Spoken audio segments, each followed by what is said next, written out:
Don't call it a podcast. Don't call it a podcast. Don't call it a podcast. Don't call it a podcast. Don't call it a podcast. It's broader than pods.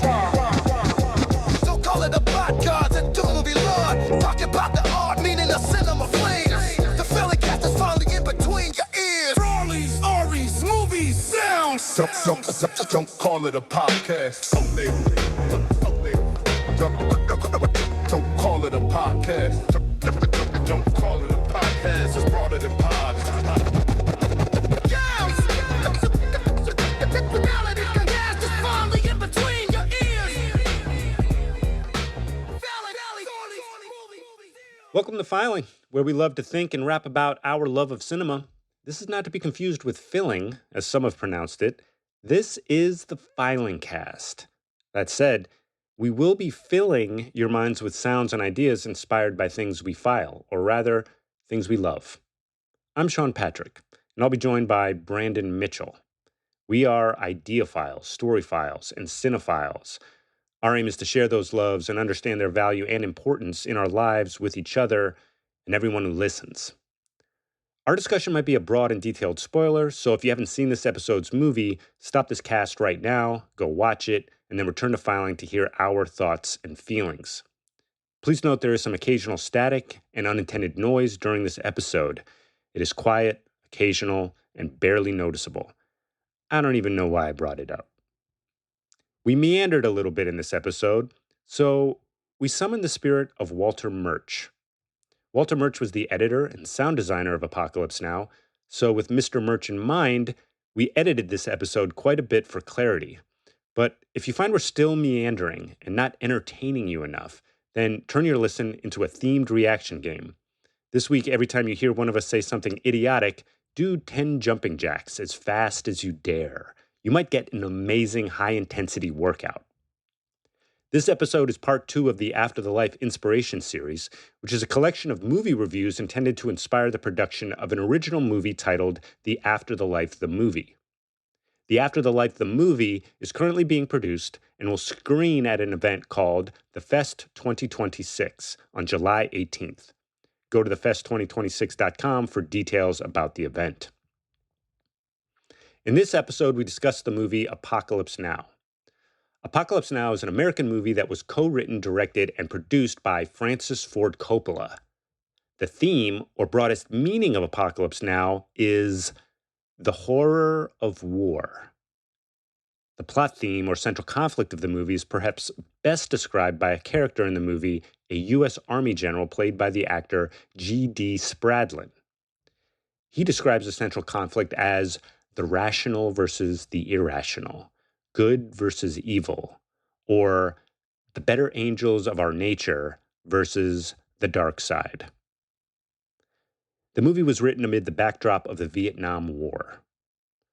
In 1968, over 16,500 U.S. soldiers, 27,915 South Vietnamese soldiers, and tens of thousands of North Vietnamese soldiers and Vietnamese citizens were killed.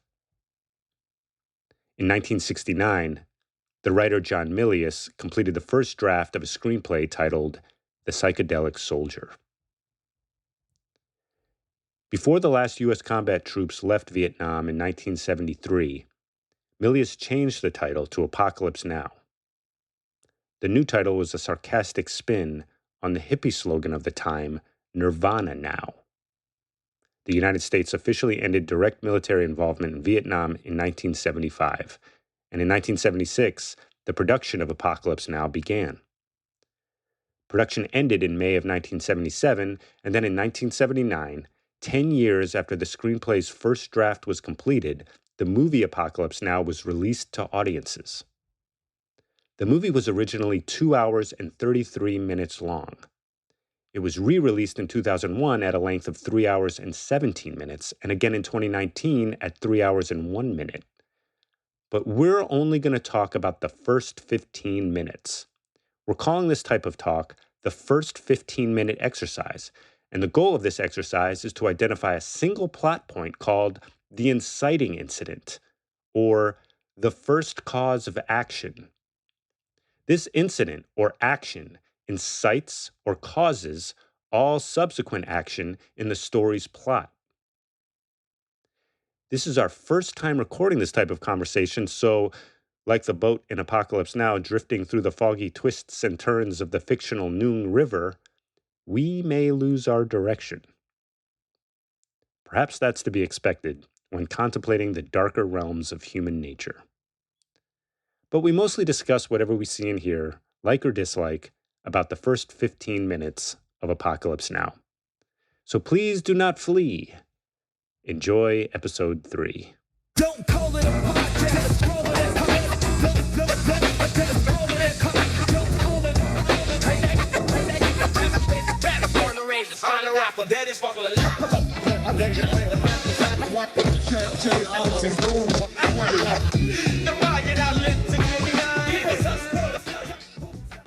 Just to get into that a little bit further, I think where you were talking about the inciting incident, the first cause of action, right? Yeah. It's been really interesting to just see. We were talking a lot about the acts, Act 1, Act 2, Act 3 of a movie. If, you know, unless there's more than that, because some experimental movies and stuff will mess around with multiple acts or one act or whatever. But typically it's a 3-act structure that we're dealing with. And I think it's not easy to differentiate what they are a lot of times. So part of this exercise is to see within the first 15 minutes of a movie, are you getting to the second act by that point, or is it, can we differentiate what it means by being the first act? And I think Apocalypse Now is an interesting one because that inciting incident happens within the first 15 minutes of this movie. Yeah, I think it does. The main character, played by Martin Sheen, Captain Willard, receives orders from his higher-ups to go on a mission. And he is looking for a mission, and he accepts the mission, and then he embarks upon the mission. Right. And so he ultimately choosing to go on that mission. And that is, I think, the inciting incident. I think it's pretty simple. It happens within the first 18 minutes of the movie. Okay. I want to note, too, when as we're doing this first 15-minute exercise, that we're not strict about the 15 minutes. That's a good point. It's not like we set a timer and when 15 minutes hits, we stop it. It's whatever that scene is, you let it continue. So it's not a strict 15-minute rule. So that's why, I guess, with this one being in the first 18 minutes, that's how long that scene plays out. Yeah. Yeah. Yeah, you want to get into this first 15 minutes and go through that? Yeah. Cool. Yeah, because I think the movie really, I agree that it really gets into that and lays that theme out super clearly in the first 15 minutes, and it does it in a lot of different ways. What's also kind of strange about it is, you know, because you were saying about the horrors of war, it basically starts, and a lot of that damage has already occurred before this plot even starts rolling out. You know what I mean? Because the story starts in the middle of the war and in the middle or perhaps even at the tail end of a particular character's experience of the war. Yeah, I mean, because it starts with the kind of, it's almost half like a dream sequence. Yep. The first, 5 minutes or so. Starting with the sounds of the helicopters, they're kind of warped a little bit or slowed down maybe. And it's slow motion of the jungle. And then all this yellow smoke starts showing up in the frame and kind of Real quick, I don't know if that's smoke or if that's like chop, like the result of like helicopter chop picking up sand off the beach. Okay. Yeah, because I was thinking a thought that went through my head is Agent Orange, you know? Right. It just, for some reason, made me think of that. And because the coloring of it is yellow, a Yep. little orangish, and maybe also knowing that then there's going to be this napalm explosion just blowing up the entire forest. And so, because the first shot of the forest is pretty pristine until it's like cut off by helicopters in the foreground going past. Then that dust or whatever starts coming up. It's just the coloring of it looks not earthly, so it has some sort of a little bit of danger, because it's like if you were walking around and that dust was out there, you wouldn't want to be breathing that in, just by the look of it. And so it doesn't look as like dirt. It looks like something else, like more chemical, Yeah. But then like the whole forest blows up. Then you go into this dream sequence where his Martin Sheen's face shows up upside down. Mm-hmm. So it's like that's him. Like he's a guy in this world and he's upside down, And then it's kind of fading in and out of images from the war, maybe helicopters, but also his ceiling fan is up there. Before that, so when Captain Willard's face comes in upside down, you then get that low angle ceiling fan shot, which is in the industry, I believe that's called a nadir shot.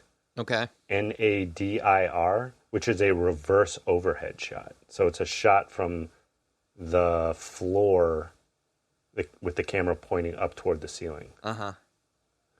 And then the background changes. And then instead of panning right, the background image pans left. And then and during all this, you see Captain Willard's face upside down on the left side of the frame. And then on the right side of the frame fades in the face of a statue. Mm-hmm. That I never noticed before in the opening sequence. Mm. I did not notice it until I watched that opening sequence several times in the last week. Yeah. And that face is a motif that returns at the end of the movie. And in the beginning, the faces are separate. And at the end, after Captain Willard kills Colonel Kurtz, they're superimposed halfway over top of one another. Oh, wow. So Captain Willard's eye matches the eye in the statue. Nice. And the statue is some sort of monument in this Cambodian jungle culture, perhaps some sort of deity or the representation of some sort of deity that's worshipped or that represents something to this primitive culture that, to me, ultimately symbolizes the wild or like the savage nature of the wild as killing can do. And so I find it interesting at the end of the movie that those two, that their faces are superimposed only halfway over top of one another. But that's something about the end of the movie. Back to the beginning of the movie. No, that's cool though. I like that because it also could be the stone statue is a more permanent thing, and in the beginning they're separate. But it's like when they're combined together, maybe that means he is permanently, in a way, stuck in that environment. Because I think the nature of how war sinks into you and you can't let go of it is in the first 15 minutes, because he has voiceover where he's talking about, almost, well, he definitely wants a mission. I think it wraps up in a way where he's, says something like, after I've been on this mission, I wouldn't want to go back. But in the beginning, he's done missions. They've kind of fucked him up because he doesn't know where he is some of the times. He wakes up and has to realize that he's in Saigon, and he said sometimes when he's home, he wishes he was in the jungle, and vice versa, and all that stuff. So definitely all mixed up about all that stuff. But I don't know, I just thought about that when you're bringing those two images and saying they combine together at the end. It's almost like he's now a statue in a sense. Like he'll never get out of that jungle now that he's been through all of this stuff. Yeah, it's definitely representative of a conflict between two things. And that exact line that you're referring to in that first scene is from Willard is, I'm reading from the transcript of the screenplay. He says, "When I was home after my first tour, it was worse. I'd wake up and there'd be nothing. I hardly said a word to my wife until I said yes to a divorce. When I was here, I wanted to be there. When I was there, all I could think of was getting back into the jungle. I'm here a week now, waiting for a mission, getting softer. Every minute I stay in this room, I get weaker, and every minute Charlie squats in the bush, he gets stronger." Yeah. But I still, so I think it probably speaks to what you're talking about, that internal conflict of that character, not knowing where he wants to be, wanting to be in more than one place and not wanting to be in any of them, but also representative of that conflict between a civilized culture resolving conflict by means of uncivilized methods. And struggling with that and grappling with that inner conflict of being civilized and being savage. Because I think that face statue ultimately represents that, like a savage, more primitive, wild culture, which is closer to death. And so the stakes are higher. They don't have advanced technology to protect them from the dangers of nature. They're in nature. They could be strolling along a trail and get attacked by a tiger, and it's done. And a tiger doesn't care. And so in order to live amongst the tigers, you have to become a tiger, which is what Colonel Kurtz does within the broader context of, or maybe the less broader context of just operating a war. So, fascinating motif that one can study and contemplate and can come to a variety of different conclusions. So, in that opening scene, after that face statue fades out, there's a whole bunch of superimposed images, cross-dissolving, and I don't think I'd ever seen a sequence like that before, seeing it in Apocalypse Now. And I'm not sure I've seen anything since. Yeah. It was edited by Walter Murch. Okay. And he was the primary editor. There were some other editors as well. Little fun fact. Walter Murch was the first person ever to receive a credit as sound designer in a movie. And it was for Apocalypse Now. Well, so he edited the movie, but also did sound design? Yeah. Oh, wow.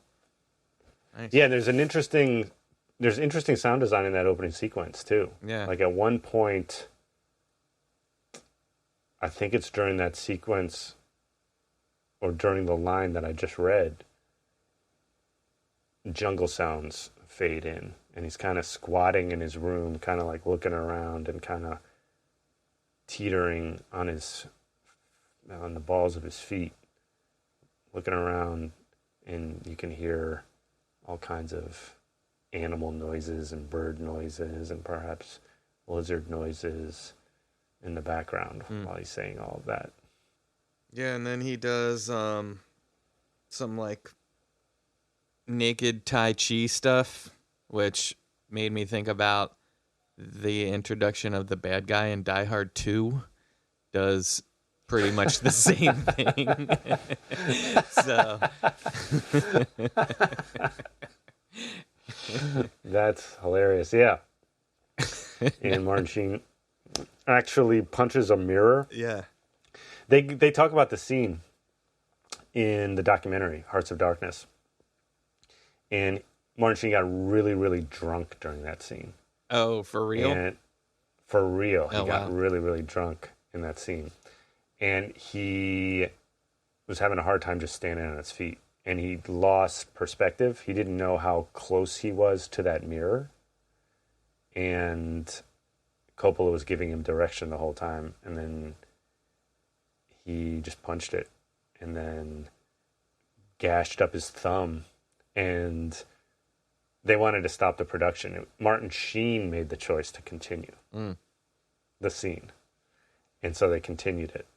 And then the scene gets cut together the way it does, of him dealing with this bloodied hand. He wipes it all over his face. It's all over the sheets. It's everywhere. It's pretty perfect. But again, the result of an intuitive process. Yeah. It wasn't planned. It wasn't planned at all. But you can't imagine that scene without all that blood. One interesting note from that opening scene. So Martin Sheen's character is naked in the scene, and goes through this mental breakdown. And during the end of the scene, he's naked, bloodied. He's sitting on the floor, and he's facing the camera, and his genitals are exposed, and he makes the choice to cover them with a sheet. And I thought that was really interesting. It bothers me. I think, mainly because the character in the movie is alone in a hotel room. But, Martin Sheen, the actor, is in a room full of production crew members. Right. It's hard to believe the character would cover himself in that moment. Yeah. But not hard to believe the actor would not cover himself, although his genitals are not in the frame. But he would have no way of knowing that. And it's the only part of the introduction that takes me out of the movie. But, Oh, wow.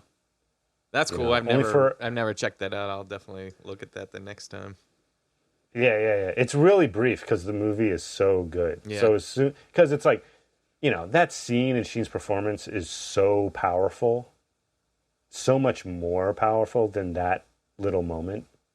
And the scene right after that shortly fades to black, and quickly cuts to the next scene with a really cool establishing shot of two soldiers walking up a staircase. And Captain Willard's voiceover comes back in, and he describes the soldiers coming to him with a mission.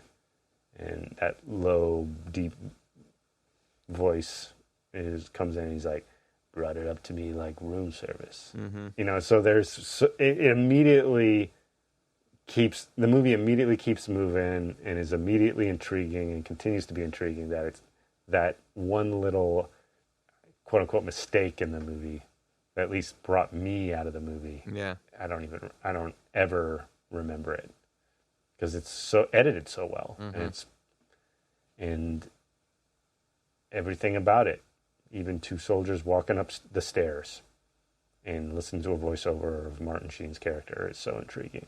So I thought that was noteworthy in the introduction.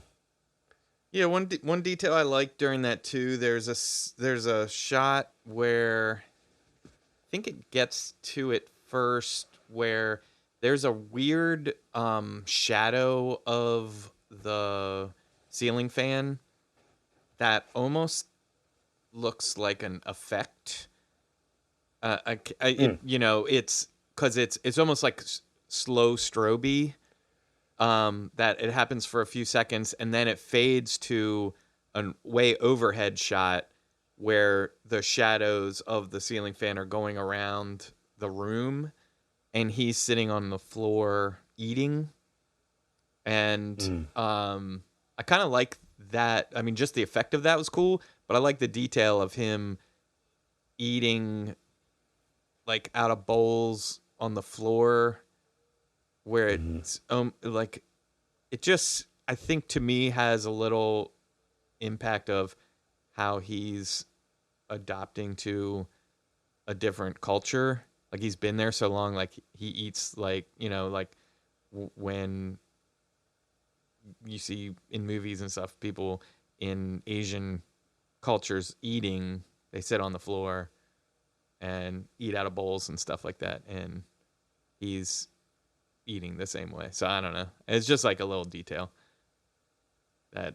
Yeah, that is interesting. When I saw that, I had the impression that he's squatting in the bush like Charlie, trying to regain his strength before he goes back to the jungle. Yeah.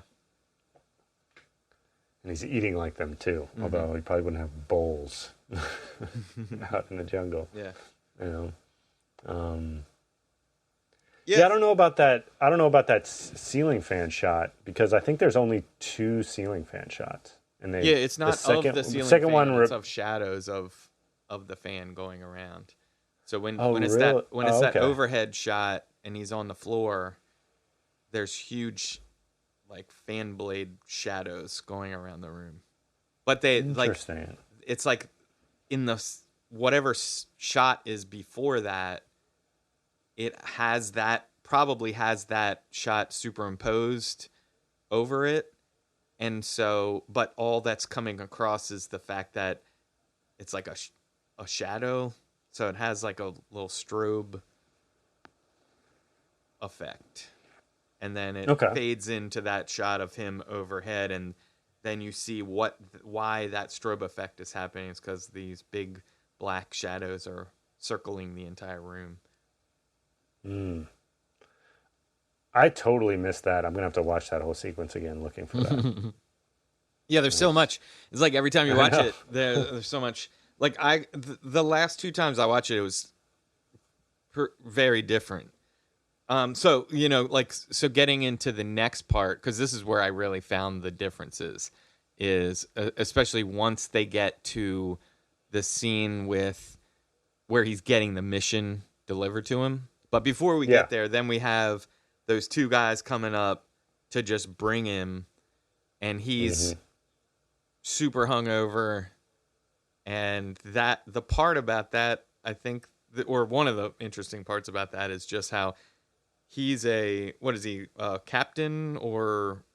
He's a captain. Captain. So they're coming to pick this guy up for a mission.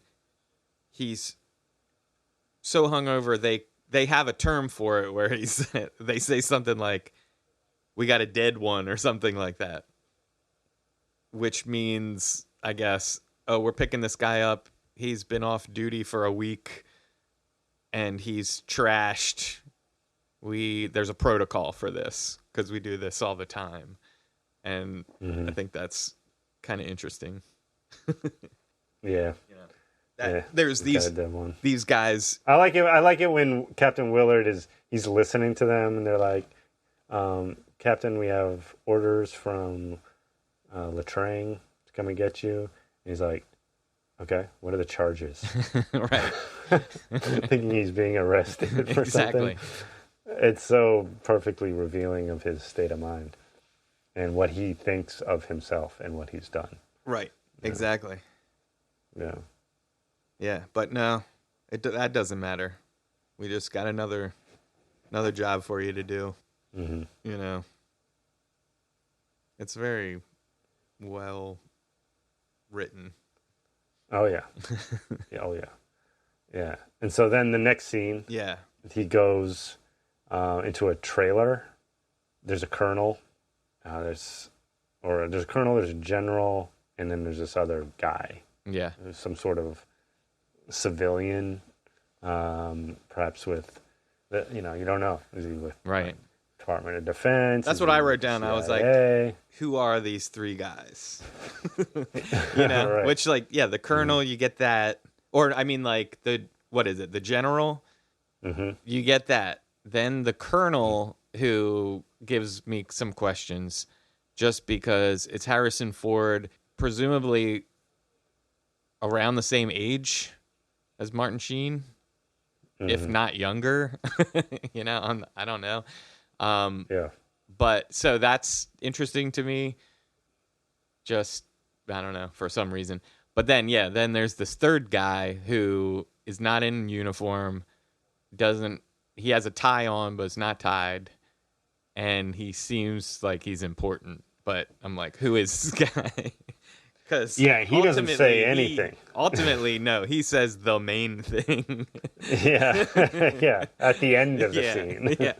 And so, like, who even is this guy? Yeah. Is he like CIA or something like that? Exactly. It's really an intriguing way to present a scene and then allow it to unfold, because he's there all the time. Yeah. And Harrison Ford does most of the talking at the beginning, and then the general at some point takes over. And they do a little test at first.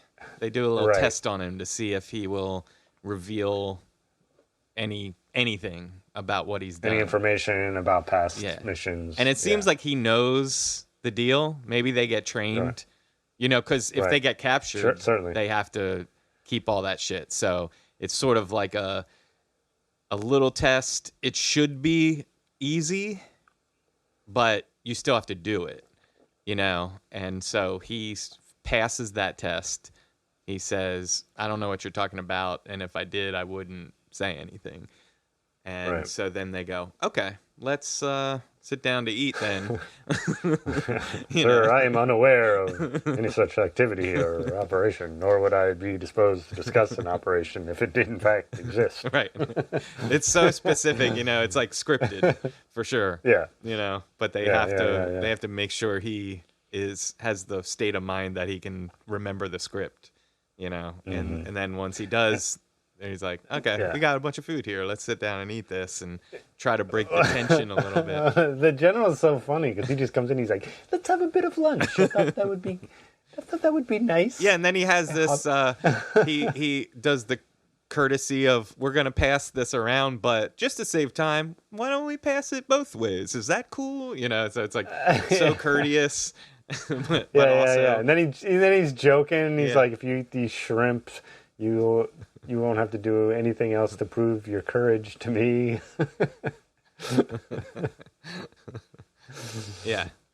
And then they start laying the stuff out. And here's what I noticed more this time than ever before is this is where the general lays out the whole theme of the movie straight up.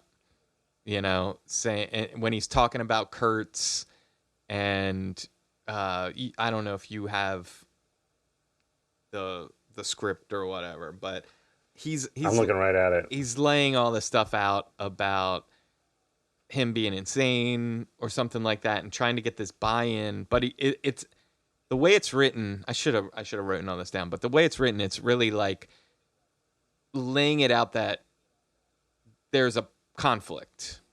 This is what the conflict of the whole movie is going to be ultimately about. And it's Martin Sheen just looking straight at the camera. So it's him looking at us. It's the general speaking to a broader conflict beyond the conflict of the war. Right. And so you're saying Martin Sheen is looking directly at the camera. He's looking right at us, and we're hearing this guy saying this stuff. So it's double talking right to us, because we're at the movie theater or in our house listening to it. So that stuff is coming to us, but it's also going to this character. But the fact that you're showing the character who's hearing it looking right at us, it just makes you internalize it. And it's like, this is what you should be thinking about and dealing with this whole movie. And it's almost saying, are you gonna do that? If you agree, come on this journey and let's see what we're all made of, you know? Yeah. So Yeah. it's like really cool. And I never noticed that before, of the intentional looking directly at the camera stuff that's happening in that scene. It's awesome. Would you consider that a breaking of the fourth wall? I don't think so. 'Cause it's not, I think the traditional breaking of the fourth wall is being self-aware that it's a movie, and it's breaking that artifice of, we're on this side of the screen, the movie's happening on this other side of the screen. The knowingly breaking the fourth wall is kind of saying, from the movie, being like, hey guys in the theater, we know this is a movie, type of thing. And it's not consciously doing that. This is it's just like a mental trick to bring people's brains into it a little bit more. The looking directly at camera. But Yeah, because it's already established that the general is sitting directly across from Captain Willard. Yeah. So him looking at the camera it's almost like a POV shot of the general. right, but it doesn't function that way to me at all. It's Sheen looking right at us, but with the audio that we're hearing, it turns it into, we're being spoken to. You know, and it's because I did a bad job. I should have written all of this stuff down, or at least got some. I just kind of got sucked into it, so I didn't take the notes down. But yeah, he kind of lays it out on. I mean, because it even is like, I can read it. I can read the line of dialogue. He talks a little bit about becoming a god or something like that, and like almost questioning to himself, like, I guess that would be enticing to a person if they got that amount of power or something like that, you know. And the general, so the general's whole purpose in this scene is to participate in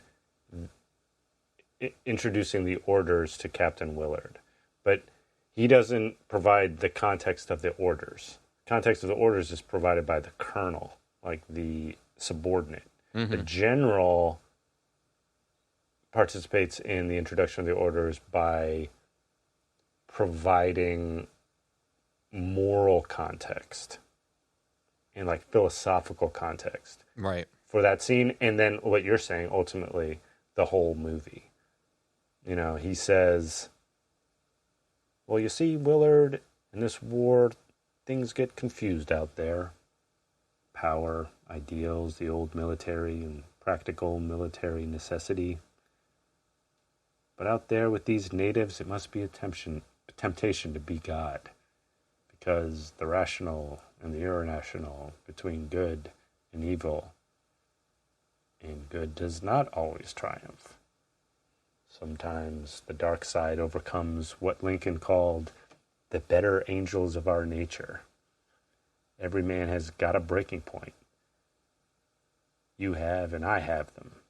Walter Kurtz has reached his.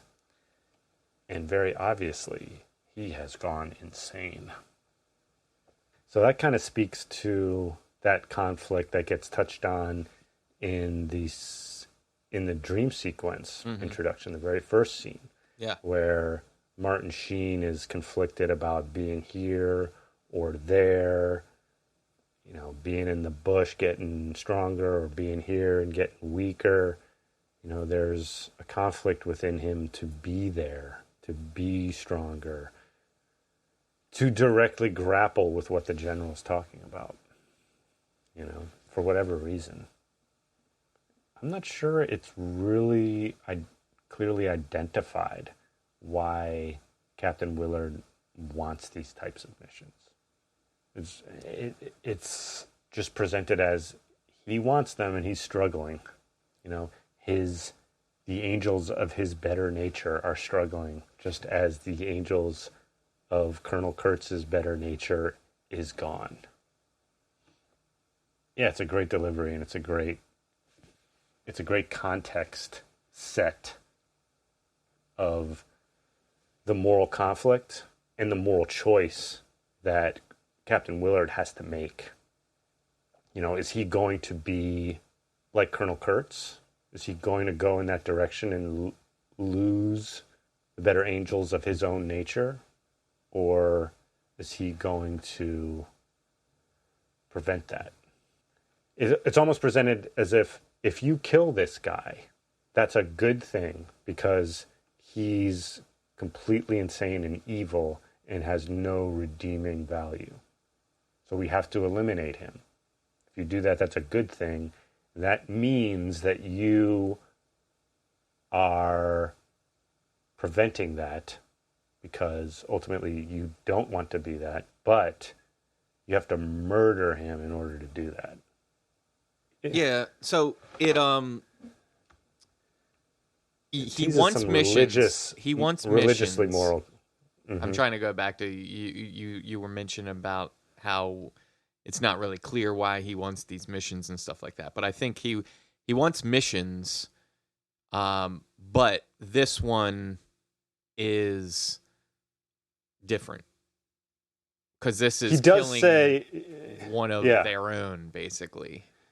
Yeah, and he know? does say after this mission, he'll never want another one. Right. He wants this to be his final mission. Yeah.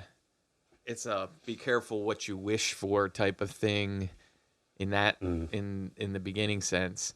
But it's also, you know, I watched it a couple times and the evidence that they give for him having to buy in that Colonel Kurtz is insane is a pretty short audio clip.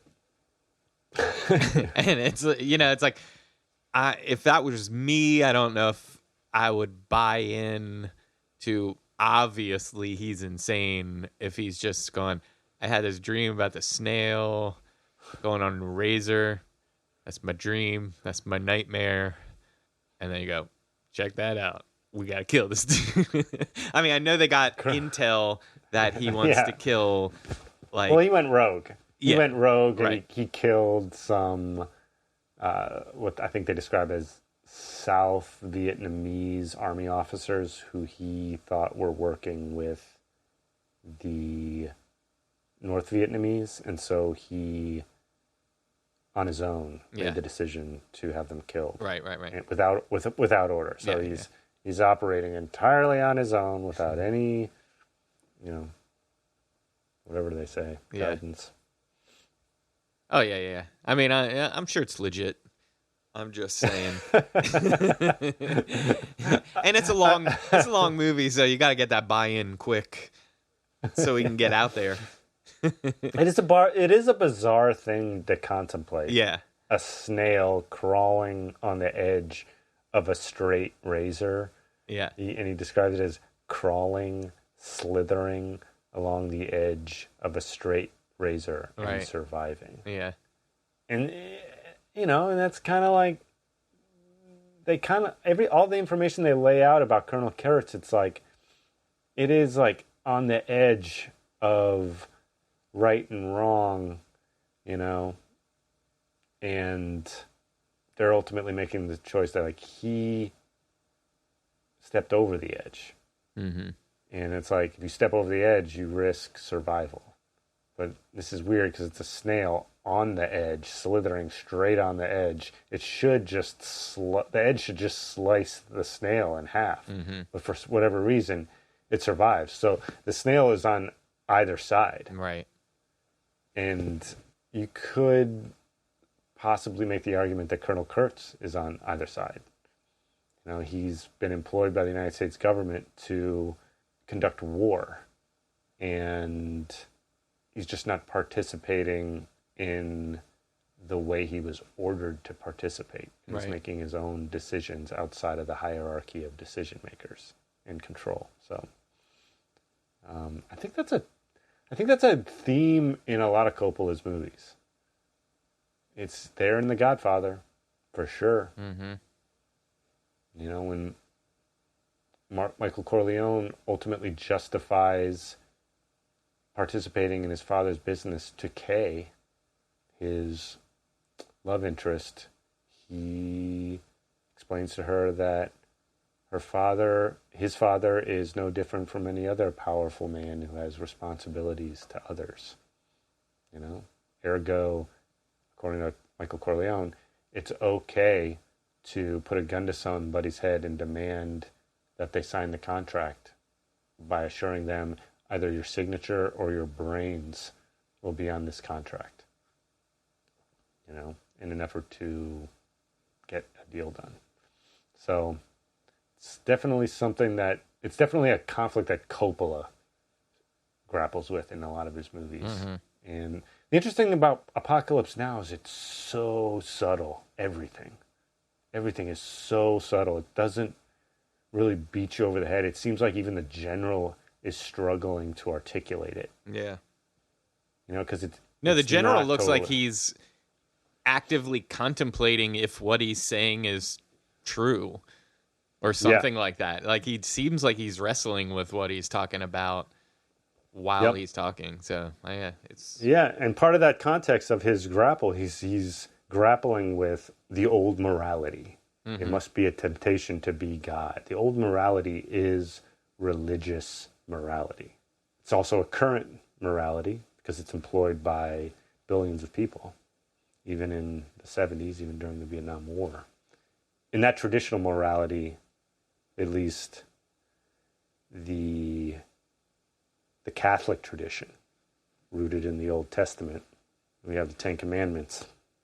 Thou shalt not kill. And then in the New Testament, you have Jesus Christ saying, turn the other cheek. You know, if somebody physically assaults you, apply that to the context of war, everything you're doing is wrong. Mm-hmm. Everything you're doing is immoral. You know? And so the moral conflict is laid bare, but there is a root of the conflict in religious morals. But they don't beat you over the head with that. You know, they just kind of ask the question and then just grapple with it. And that's ultimately what the movie is. It's just a grappling with the idea of killing, taking life. Yep. And that being horror. The taking of life is horror. So, right on. Any final thoughts? So, yeah. So that's basically the 15 minutes because they offer him the mission or whatever, and he accepts, and then we're off. So, and that's where I'm thinking that's generally what a first act would be, getting to know what characters you're going to deal with, and then presenting a choice. And then once the decision is made on that choice, then you're off onto Act 2. Is that what you feel like? Yeah. Okay. Yeah. So I look at you're it off as to Act 2, or as Aristotle would say, the complication. okay. And then, or the middle of the movie or story, where it just gets more and more complicated. Right. And the tension builds until you get to the next point. Yeah. The next plot point, which we will not discuss today, Right perhaps on a future episode. Yeah. We'll do 15 minutes at a time. It'll take us 4 weeks. Well, 15 minutes at a time of Apocalypse Now. I think that movie's 2 hours and 45 minutes. That would take us Redux, baby. 3:45. Redux? Oh, that'll take 4 months. All right. So, do you have any final thoughts? No, I think we covered everything.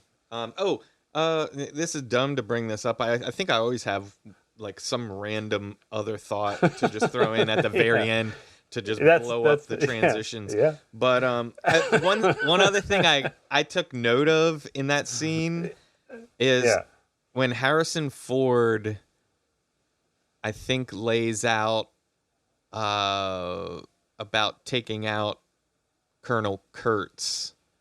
Yeah. I think that's where he says it. But he clears his throat twice in the saying of this line. And I just wrote that down to take note of it. I haven't really unpacked all that might be on there, but it's I would assume it's super intentional. You know, so I didn't know if you noticed that or had any thoughts about that. Oh, yeah. I haven't thought too deeply about that, but it typically that might be considered like a nervous tic. Yeah. And so he is, I think, either approaching the moment or has started expressing the actual order, which is to terminate the colonel's command. Mm-hmm. And then Captain Willard turns then to the general for clarification and goes, terminate the colonel? Because he just said, Harrison Ford just says terminate the colonel's command. Mm-hmm. And he's like, terminate the colonel? And then that civilian who's in the room, who hasn't said anything up to this point, says the one and only line in this scene, and the final line, which is, not the final line, but the most impactful line of the whole scene, which is, terminate with extreme prejudice. And offers him a cigarette. Offers him a cigarette, and then which he takes, and he starts, and then the civilian lights it for him, and he's just taking this in, and then in the background you can hear Harrison Ford's character saying that standard scripted language, was like saying like, there, can't talk about this mission. Yeah. You are not, this is not an official mission, blah, blah, blah, blah, blah. Basically talking about the top secret nature of the mission. Yeah. So that cough was cool. The one thing I did notice about Harrison Ford also was when the general starts kind of pontificating and contemplating the deeper philosophical implications of Colonel Kurtz's behavior and presenting the moral conflict of the movie. Harrison Ford's character does this eye movement, kind of like back and forth from Captain Willard to the general, going like almost as if like, what the fuck are we talking about? It's like, we're going there. I thought I was just delivering these orders. So there's like definitely this nervous quality to the Harrison Ford character that comes out, and he's under orders too, and he's the one primarily voicing the orders. Right. Yeah. So it's like to some degree, it's like he's on the hook as the guy going like, you presented these orders. The rest of the guys have kind of like plausible deniability to some degree. Definitely the general does, because he never orders him to terminate anyone. It's just the colonel and this, civilian. Whoever that guy is. Yeah. So I'm glad you brought that up, because I love that reaction from Harrison Ford's character. Do you remember what I'm talking about, where he kind of has no, I don't remember that reaction where he kind of looks back and forth real quick? I think it's hilarious. It's so well done. So yeah. So, but you start noticing. I mean, once you start watching the first 15 minutes over and over, you can't help but start noticing every detail. I think each time you watch it, because you internalize all the stuff that you've seen the first time, and then you're on the lookout for new stuff, because you already know the other stuff that you know, and then you just keep building on that, and then just all these details show up. Yeah, I think that's one of the interesting things that I may have already known, but I kind of learned talking about it in this episode, having brought up the shadow of the fan in the wide shot wide overhead shot looking down at Colonel Kurtz. Mm-hmm.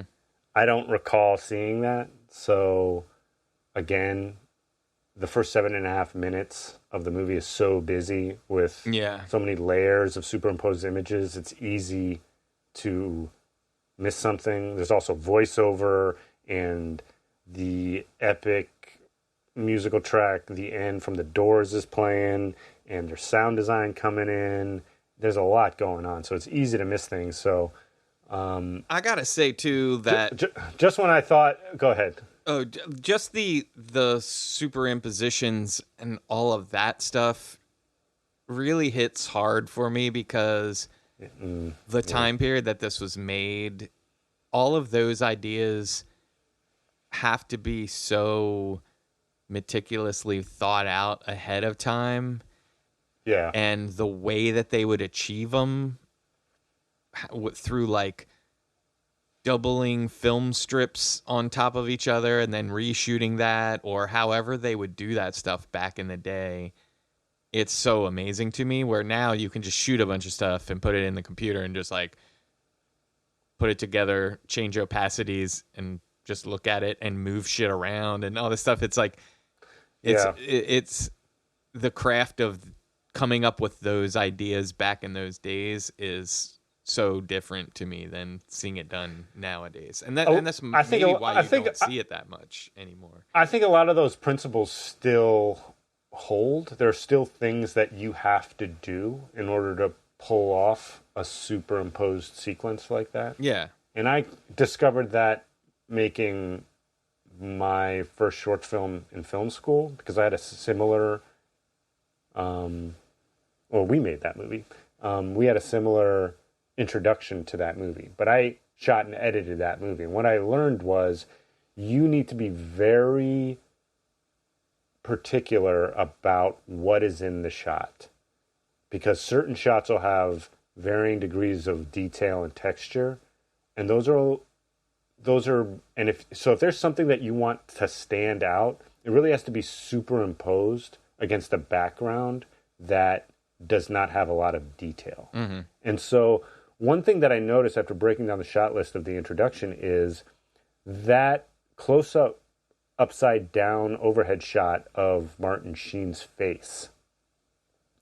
That shot comes back at the later in the sequence when the dream sequence is over. Mm-hmm. And you actually see the right side of the frame, because his face is in the left side of the frame. But in the superimposed introduction, let me figure out the best way to explain this.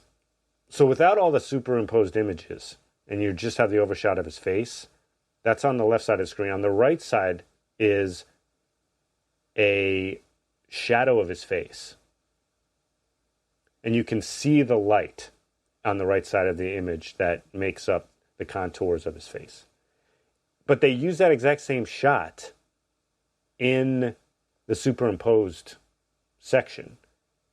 And they bring that face statue in the right side of the frame. Mm-hmm. And when they do that, the entire right side of the frame is black. Now, I don't know if they created some sort of matte in post-production to create that side of the frame to be all black, or if they just flagged the shot to get rid of the shadow of his face on the right side of the frame. Mm-hmm. But they did something to create a solid color of black on the right side of the frame so that they could superimpose an image with a lot of detail. Mm-hmm. And so that's one of those principles. If you're layering like a detailed shot, a shot with a lot of detail and nuance to the image, you want to, as best you can, superimpose that over a background that is a solid color. Mm-hmm. Because that'll help details pop. Mm-hmm. So whether or not you're doing that in film or whether you're doing that in the digital era, that's a principle that you may need to apply, depending upon, the nature of the sequence. So I thought that was interesting. Yeah. Anything else important to know about this? About this movie? Nah. I think we covered. I mean, we broke down 15 minutes over the course of an hour. So I think that's all you really are paying all your money for. But no, I think just in the future, I think we'll be continuing to do this every once in a while, right? Just going. I don't know if we've already done a couple other movies like what do we do? Breakfast at Tiffany's, Badlands, Amelie, amongst a few. Abyss. The Abyss. Yeah. So so I think we'll just continue to do that every once in a while. Because it's cool. It's fun. Yeah, and it's important. So it's important to exemplify what you mean by an inciting incident so that you solidify it in your brain what that is in an effort to watch and critique storylines, because often errors in stories are errors in the plot holes, they call them, or if you're trying to write a screenplay, identifying and exemplifying those examples will reinforce it in your mind. And if you're just a cinephile, well, it may help you understand more why you love the movies that you love. Right. All right. I am officially a Coppola file. I think I probably always have been, but I've never explicitly stated that. Yeah, got to see Megalopolis. I think got to see Megalopolis. I think it's out or something now. I can't. He's always doing stuff with it. I think the latest thing is it's a graphic novel now. So, I mean, he's just gonna keep cranking the handle on this, and whatever comes out, he's gonna keep rolling with it until he makes his money back, probably, which he'll do, I think. But I can't wait to see it. Time will tell. Yeah. If there's one thing to be said about Coppola, he is focused on doing whatever he's doing the way he wants to do it. That's right. And that is to be commended and respected. Yeah. He is a true auteur and independent thinker and filmmaker. So that's why I love the guy. So I believe that was a wrap. Yeah. Is that a wrap? Yeah, man. Pencil me in as a Coppola file. All right. Well, all you need is a streaming service to watch this movie. All you need is a DVD or Blu-ray and a DVD player, Blu-ray player. Yep. And all you need is love. So go file it. Don't call it a podcast. This is broader than pods. We're rapping about gods and the movies we love. Talking about the art, meaning of cinema themes. The following cast is finally in between. Your ears.